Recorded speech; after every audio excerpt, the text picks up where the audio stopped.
Alright guys, before we get started, I'd like to thank those of you who have hit the like button and also those of you who have commented on every video that they've watched, because it's so important for our engagement and for actually getting the word out, and it brings this content to new people. And if you're new and you haven't already, made sure to do it. Click on the little red subscribe button, turn on the notification bell, and join the League of Madcatt Artists. So in this episode of how to draw the tiny amazing Spider-Man, I'm going to take you through all of the different elements that we've covered in past videos, from starting penciling in basic shapes to complete rendering in ink to a complete image. Let's start drawing. So here I'm starting with a basic circle shape for the head, and then we go straight into a square shaped body, giving a little bit of form to it already. Next you'll start seeing me sketch cylinder shapes for the legs, and I'm just trying to find the exact pose I'm looking for. If you want to follow along in this tutorial, please note that I am using the Prismacolor Cool Erase blue pencil.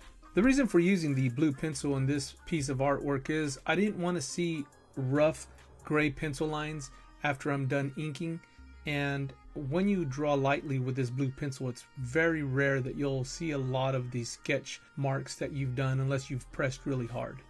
Next, you'll start seeing me fill out all of the different details in our Spider-Man figure, from his eyes to his little button nose to all of the different Spider-Man features that you would come to recognize in the actual comic book style Spider-Man. Now you'll notice that I didn't go heavy into deep details. The reason for that is because I want to have some room to be creative when I start doing the brush ink work that we're going to do to finish this piece. Now, even though I'm not drawing the actual Spider-Man himself in his normal form, and this is more of a Funko Pop style, which this is what the inspiration is from, you still want to have the essence of Spider-Man. So when you draw him, you still want to pose him as Spider-Man. You still want him to have the same fluidity that Spider-Man does and put him in those kind of positions. Also, you want to make sure that any real highlighted feature or detail that Spider-Man has, you want to make sure that you accentuate that, so that way when people look at it, even though he's an altered form of Spider-Man, they know exactly who they're looking at, and it still has the same soul and it still has the same character. Here you'll notice that I used blue Scotch tape to frame the artwork, and then I started going heavy with a wide ink brush. You want to be very careful when doing this, but it covers a lot of space really quickly. If you want to become a great inker, you're definitely going to want to become acquainted with all of the brushes. They're going to make you quicker and better for sure. Here I was using a basic flat brush and just some India ink. Now in this next step, you really don't have to remove the tape at this point. You can continue just moving along in your image. You can actually complete all your inking up to that last bit of hand. For me, in my process, I want to see the whole image. This way, if I'm inspired to add something with a gel white or something, I can do that at that point. This is why I elect to remove the tape right away. Here I'm going to start adding a little bit of finer detail, not too much, but I want to make sure that I have everything that is important to this image rendered completely. And now the inking begins. I'm going to use the ultra fine brush, the 3/0 Royal Majestic brush. This is going to allow me to ink the whole entire art piece.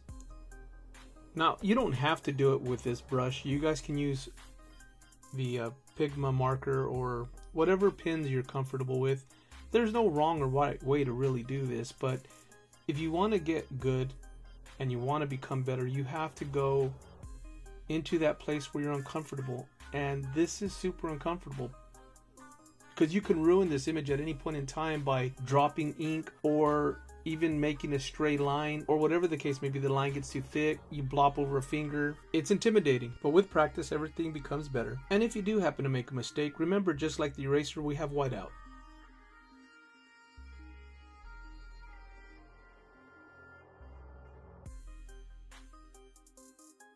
Also, just a quick note, I'm doing a giveaway on some of these drawings that I'm doing through this Spider Week, and basically all I'm looking for is a like, a comment, and a subscription. Once we get to 30 subscriptions, I'm going to go ahead and pull all subscriptions and anyone who made comments, and I'm going to make sure to randomly select 7 winners. So if you guys want to win a piece of my artwork, subscribe. Help me grow this channel. I appreciate it.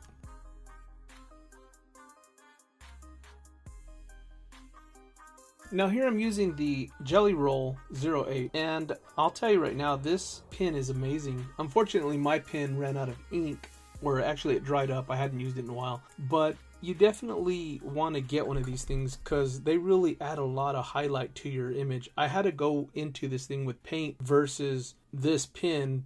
Next, I used the Prismacolor Premier Art Marker. I wanted to add some shadows. I'll make sure to leave a link below in the description of all the tools I used today for you guys. And we're just about done with this piece. Thank you so much for watching. If you enjoyed the video, please like and subscribe. If you guys have any questions or suggestions about future videos, please leave a comment down below. See you next time, and until then, keep drawing.